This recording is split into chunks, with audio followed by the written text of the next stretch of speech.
Bonjour, bonjour, bonjour, or bon Noël, as they say about Christmas in France. How are you? I am outside. Look at that sky behind. Listen to that motorbike. Not irritating at all, is it, when you're vlogging? No consideration, some people, but I've taken his number plate and I will have a word with the authorities. Yeah, it's glorious. It is sensational. It's mild, it's sunny, it actually feels spring-like. However, I have been looking at the weather for the week and it is proper, well, I would say wintry, but it's just proper stormy this week. It's not looking good at all, so I would suggest if you're out and about, enjoy it. It'll be too late because by the time you see this vlog, it'll be pouring with rain and we shall be camped back indoors again. Hello you, cat's back, say hello to them. Yeah, okay, so that was the totty hello. Yeah, so how are you? Yeah, what? Yeah, yeah, she's telling about the mouse she caught the other day. I know not where it's gone. It's hidden somewhere. I would imagine there'll probably be a smell somewhere and then I'll find the dead mouse. It was dead, by the way. Cats like to bring you in presents as a gift and they're incredibly proud of them. So, and she used to be a very good mouser actually. Not that I would ever encourage it, but she used to be a very good mouser. She seems to be a bit more relaxed these days, and now she's just very good at catching dreamies and other cat treats. So yeah, so this morning we had the juniors return for Longfleet, our mainstream juniors. That's our under fives, so we have some fours and a couple of 3-year-olds actually, nearly 4 as well. I always say they are lush, they're brilliant. We had, incredibly, we had 21 today. It was fantastic, and yeah, it's great for them to be back. We had to postpone last Saturday because, as you recall, last Saturday the weather was pretty abysmal. So yeah, so that was my morning. Going to do a bit of pottering this afternoon because I'm at that age where I do love my potter, as I've said before. And then this evening, is it right to get excited about food? So this evening my daughter's invited me round for tea. She said, would you like a full English? Would I like a full English? What sort of question is that? It's my favourite meal. So I'm actually quite excited to be having full English later on. And who knows, I may get to see the moo as well. Who knows? I had a chat with a friend of mine, Tracy.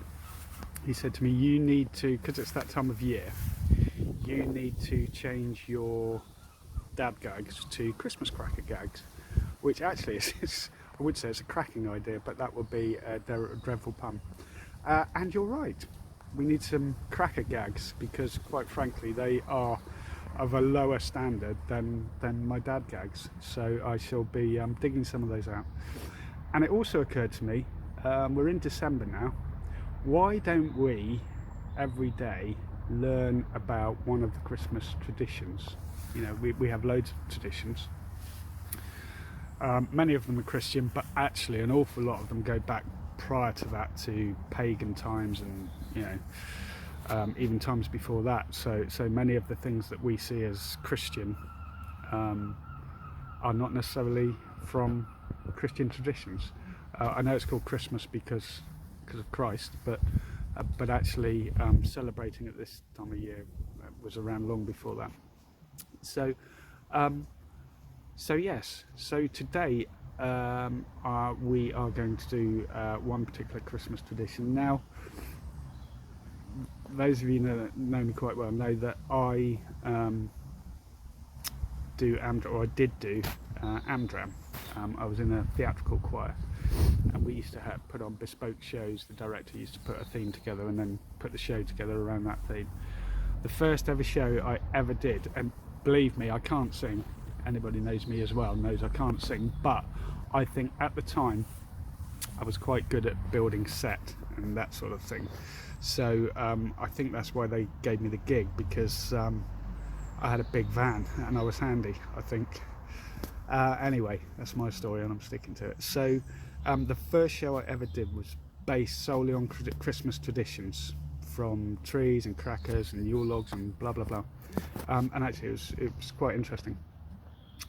So the subject that I'll discuss today, I do know about, and I know the origins and the history of it, because not only have I done it in a show, but I've also done a bit of research on it. Interestingly, I did some research on it today, and there was a lot more information than I could remember. So I thought, actually, it's probably better if I read it. So I'm going to go indoors in a minute and pull it up on the computer and read it. It's really interesting. Today's Christmas tradition is the Christmas cracker, and we all know about Christmas crackers. I knew the origins of it, I knew when it came out, but there are other aspects when I was reading about it today which I thought was really interesting. So between now and Christmas, we are going to have a tradition lesson every day. I've said to you many times before that every day should be a school day. You should learn something new every day. Even if you don't expect to learn something, you do, and you should.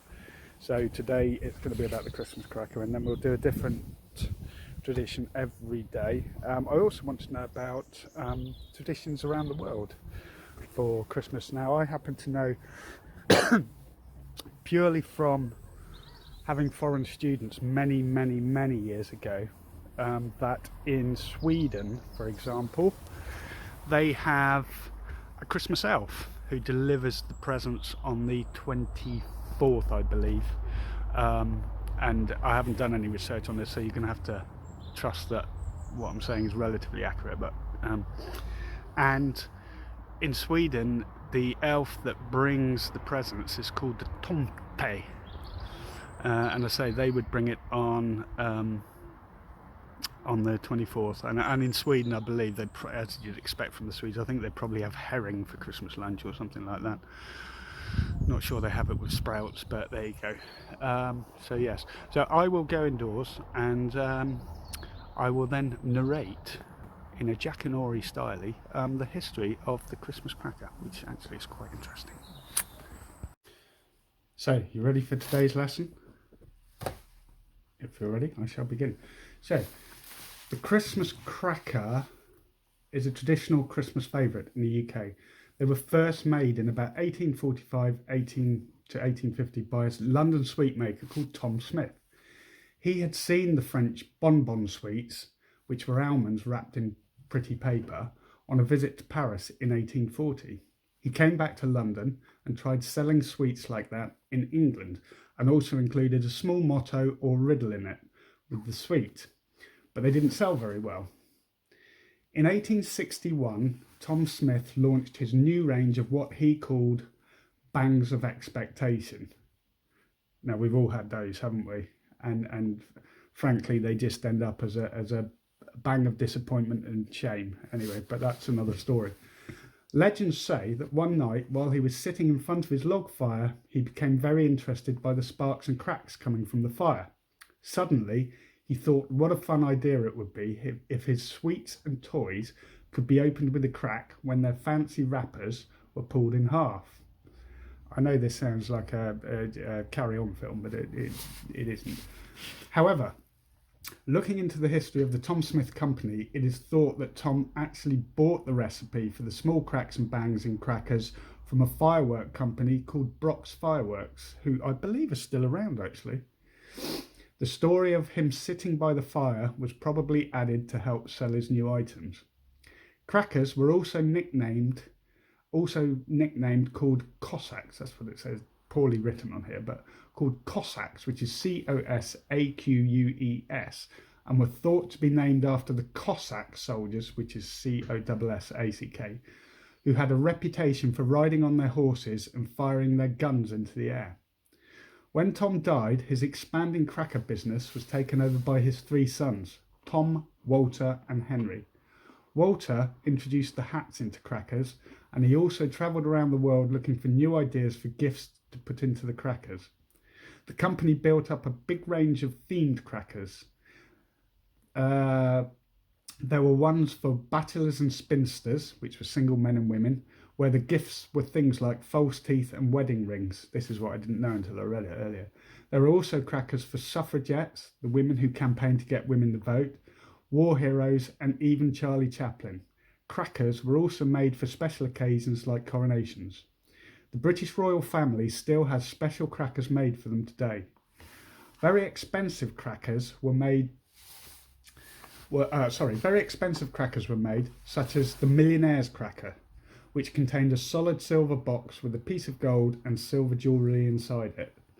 Cracker manufacturers also made large displays such as horse-drawn carriages and sleighs for the big shops in London. I'm sure if you've been up to Oxford Street and what have you, you know about the large displays in the department store windows, which are always fabulous. The Christmas crackers that are used today are short cardboard tubes wrapped in colourful paper. There is normally a cracker next to each plate on the Christmas dinner table. When the crackers are pulled with a bang, a colourful party hat, a toy or gift, and a festive joke falls out. The party hats look like crowns, and it is thought that they symbolise the crowns that may have been worn by the wise men. Crackers are famous for their very bad jokes. Unlike Rob Amey, who is famous for his superbly constructed and delivered jokes. I added that line on the end. The world's longest Christmas cracker measured 63.1 metres, or 207 foot long, and 4 metres, 13 feet, in diameter. It's about 7 down shorts. That's quite a large diameter. So the diameter is across the centre, not around the circumference. And was made by the parents of children at Ley Hill School and Preschool, Chesham in Buckinghamshire, on the 20th of December 2001. The biggest Christmas cracker pull was done by 1,478 people at an event organised by Honda Japan at Tochigi Proving Ground, Tochigi in Japan, on the 18th of October 2009. So there you go. That is your rather lovely history of the cracker. And I knew a lot of that, but actually there was quite a lot of that in there that I didn't know. So when you're sat at your dinner table at Christmas with your turkey, or if you're a vegetarian with your nut cutlet, I'm only kidding, of course you wouldn't have a nut cutlet,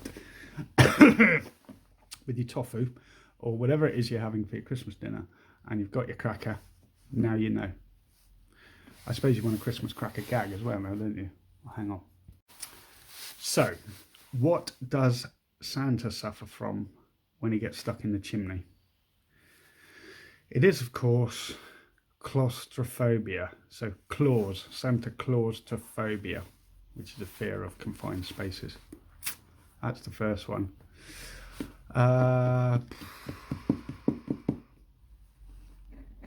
Why does Santa have 3 gardens? So he can ho ho ho. He can ho in the garden. Yeah, bring back Rob, that's what I say. I miss Rob's gags. They were absolutely hilarious. Anyway, have a great day, and don't forget to tune in tomorrow for your next lesson. And be safe. So how cool is that? We've got a cracker, haven't we? It's almost as if it was planned. It's seamless, isn't it? If you watch the vlog later, young lady, you'll get to find out where they came from. Is that right, Moo? Yeah.